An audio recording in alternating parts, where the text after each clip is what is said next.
তার বাড়ির সামনে বড় একটা গাড়ি এসে দাঁড়ায়।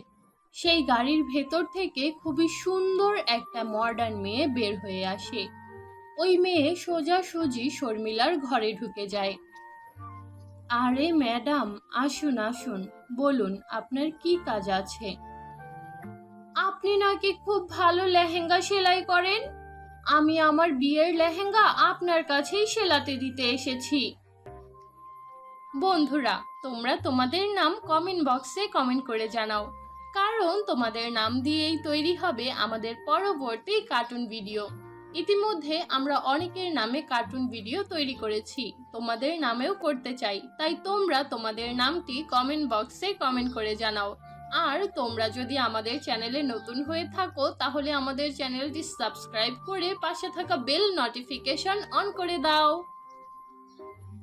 হ্যাঁ ম্যাম, আমার মা খুব ভালো ব্রাইডাল লেহেঙ্গা সেলাই করতে পারে। হয়তো আপনার আমাদের এই ঘরের অবস্থা দেখে মনে হচ্ছে আমার মা অত বড় ফ্যাশন ডিজাইনার না, কিন্তু মানুষের অবস্থা যেমনই হোক না কেন, তার ভেতরের শিল্পকে কেউ মেরে ফেলতে পারে না। তাই আমাদের ঘরের অবস্থা যেমনই হোক না কেন, আমার মার প্রতিভাকে কেউ কখনো ছোট করতে পারবে না। আচ্ছা আচ্ছা, ঠিক আছে, আমি এত লেকচার শুনতে আসিনি। শোনো, 1 সপ্তাহ পরেই আমার বিয়ে। এই নাও আমার লেহেঙ্গা বানানোর অ্যাডভান্স 1 লাখ টাকা।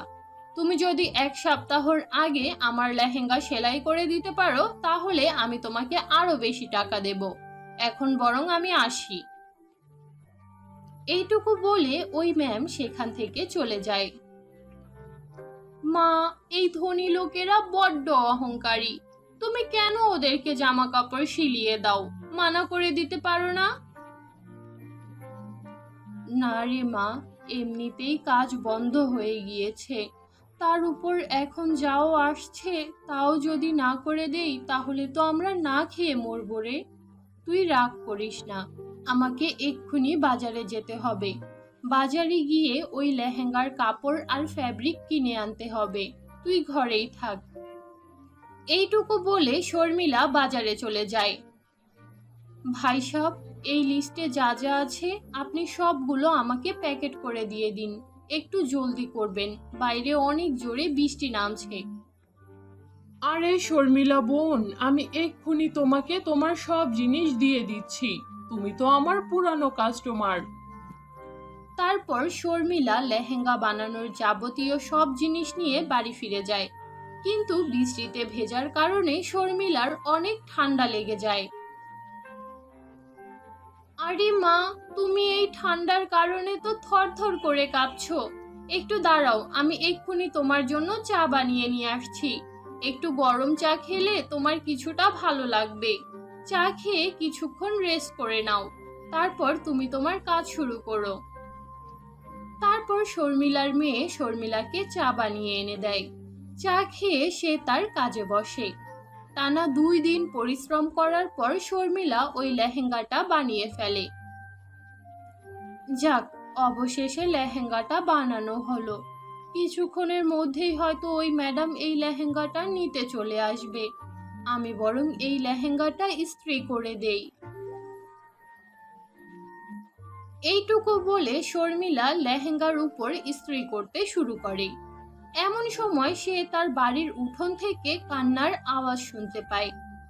শর্মিলা লেহেঙ্গা ওই অবস্থাতে রেখেই বারান্দায় চলে যায়, আর সেখানে গিয়ে সে দেখে এক বৃদ্ধ মহিলা মাটিতে পড়ে ছটফট করছে। শর্মিলা ওই বৃদ্ধ মহিলার কাছে যায় আর তাকে সাহায্য করে। তোমাকে অনেক অনেক ধন্যবাদ বেটি। আরে বুড়ি আম্মা, আপনাকে দেখে তো মনে হচ্ছে আপনি অনেকক্ষণ ধরে বৃষ্টিতে ভিজেছেন, যার কারণে আপনার গায়ে জ্বর চলে এসেছে। আসুন, আপনি আমার ঘরের ভেতরে আসুন, আমি আপনাকে গরম পানি করে দিচ্ছি। গরম পানি দিয়ে গোসল করলে আপনার কিছুটা ভালো লাগবে। এইটুকু বলে শর্মিলা ওই বৃদ্ধ মহিলাকে ঘরের ভেতরে নিয়ে যায়। এরপর যখন তারা ঘরের ভেতরে ঢুকে তখন শর্মিলা দেখে ওই লেহেঙ্গাটার অনেকখানি অংশ পুড়ে গিয়েছে। এমন সময় সেখানে শর্মিলার মেয়েও চলে আসে। আরে মা, এইরকম পোড়া পোড়া গন্ধ কোথা থেকে আসছে? আর এই আম্মা কে? হে উপরওয়ালা, এটা আমি কি করলাম? এত দামি লেহেঙ্গা পুড়িয়ে ফেললাম। এখন আমি ওই ম্যাডামকে কি জবাব দেব? শর্মিলা এটা নিয়ে খুব আক্ষেপ করছিল। তারপর সে যখন তার ঘোর কাটিয়ে পেছনে ঘুরে তাকায়, তখন সে দেখে ওই বৃদ্ধ মহিলা কোথাও নেই। আরে, ওই বুড়ি আম্মা কোথায় গেল? কিছুক্ষণ আগে তো এখানেই ছিল। কিছুক্ষণ পর সেখানে ওই ম্যাডামটা চলে আসে, আর সে তার পোড়া লেহেঙ্গা দেখে প্রচন্ড রেগে যায়। মাই ফুট, তুমি আমার লেহেঙ্গা পুড়িয়ে ফেলেছো। এখন আমি আমার বিয়েতে কি পরবো? হ্যাঁ, কিভাবে তুমি আমার লেহেঙ্গা পুড়িয়েছো সেটা আমি জানতে চাই না। আমি তোমাকে শেষবারের মতো একটা সুযোগ দিচ্ছি। একদিনের মধ্যে তুমি আমাকে আবার নতুন লেহেঙ্গা বানিয়ে দেবে। আর যদি তা না পারো, তাহলে আমি তোমার থেকে এই লেহেঙ্গার দ্বিগুণ টাকা উসুল করব। এইটুকু বলে সেই বড়লোক ম্যাডাম সেখান থেকে চলে যায়। মা, তোমাকে তো আগেই বলেছিলাম এই ধরনের মানুষদের অর্ডার নিও না। এরা খুব অহংকারী। এখন তো তুমি ফেঁসে গিয়েছো, কি করবে এখন? মারে, আমি তো কিছুই বুঝতে পারছি না। আমি এতগুলো টাকার ব্যবস্থা কিভাবে করব? আমার কাছে তো এখন একটা টাকাও নেই। আমি যে আবার ওই লেহেঙ্গার ফ্যাব্রিক কিনে আনবো, তারও কোনো ব্যবস্থা নেই। এইটুকু বলে শর্মিলা ঘর থেকে বের হয়ে যায় আর একটা জঙ্গলের ভেতরে গিয়ে বসে থাকে। এমন সময় সে দেখতে পায় ওই বৃদ্ধ মহিলা অদ্ভুত এক ধরনের পাথরে পরিণত হয়েছে। শর্মিলা ওই বৃদ্ধ মহিলার কাছে যায় আর বলে, আরে বুড়ি আম্মা, আপনি তো পাথরে পরিণত হলেন। দাঁড়ান, আমি এক্ষুনি আপনার গায়ে গরম পানি ঢালছি, তাহলে হয়তো আপনি আবার আগের মতো ঠিক হয়ে যাবেন। না রে মা, আমার উপর যতই গরম পানি ঢালো, এতে কোনো লাভ হবে না। ওই দেখো, ওখানে একটা কালো পাহাড় দেখা যাচ্ছে। তোমাকে ওই পাহাড়ের উপর থেকে একটা কালো গোলাপ নিয়ে আসতে হবে।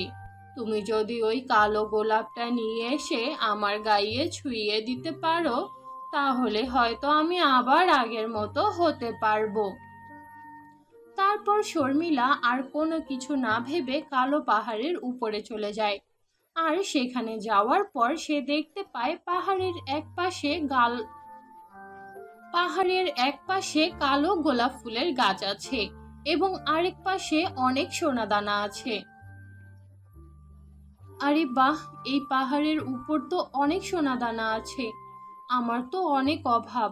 আমি বরং এক কাজ করি, এখান থেকে কিছুটা সোনাদানা আমার সাথে করে নিয়ে যাই। এতে করে আমারও কিছুটা লাভ হবে। আর ওই কালো গোলাপ গাছ থেকে একটা কালো গোলাপ ছিঁড়ে নিয়ে যাই। এতে করে ওই আম্মারও কিছুটা উপকার হবে। না না শর্মিলা, তুমি এমনটা করতে পারবে না। তুমি যদি কালো গোলাপ নাও, তাহলে স্বর্ণ নিতে পারবে না। আর তুমি যদি স্বর্ণ নাও, তাহলে কালো গোলাপ নিতে পারবে না। একসাথে দুইটা জিনিস তুমি কখনোই এই পাহাড়ের উপর থেকে নিয়ে যেতে পারবে না। তোমাকে যে কোনো একটা বেছে নিতে হবে। আচ্ছা ঠিক আছে, তাহলে আমি এই কালো গোলাপকেই বেছে নিচ্ছি। কারণ যেইভাবেই হোক আমাকে ওই বৃদ্ধ মহিলাকে সাহায্য করতে হবে। তারপর শর্মিলা সেখান থেকে একটা কালো গোলাপ নিয়ে বৃদ্ধ মহিলার গায়ে ছুঁয়ে দেয়। আর কালো গোলাপ ছোঁয়ানোর সাথে সাথে সেই বৃদ্ধ মহিলা খুবই সুন্দর একটা পরীর রূপ ধারণ করে। সত্যি, তুমি খুবই ভালো একজন মানুষ। আজকে তুমি প্রমাণ করে দিয়েছো এই পৃথিবীতে এখনো অনেক ভালো মানুষ আছে। তাই আমি তোমাকে এই জাদুর কালো গোলাপটা উপহার হিসাবে দিচ্ছি। এই জাদুর কালো গোলাপ তোমাকে তোমার সব সমস্যার সমাধান দেবে। তবে তোমাকে এটার সঠিক ব্যবহার করতে হবে। এইটুকু বলে পরী সেখান থেকে গায়েব হয়ে যায়।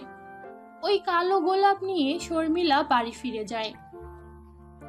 বাড়ি ফিরে শর্মিলা ওই ম্যাডামের পোড়া লেহেঙ্গার উপরে কালো গোলাপ রাখে। আর তারপর ওই কালো গোলাপকে বলে এই লেহেঙ্গাটাকে আরো বেশি সুন্দর একটা লেহেঙ্গায় পরিণত করে দিতে। তৎক্ষণাৎ সেই কালো গোলাপ ওই লেহেঙ্গাটাকে একটা জাদুর কালো গোলাপের লেহেঙ্গায় পরিণত করে।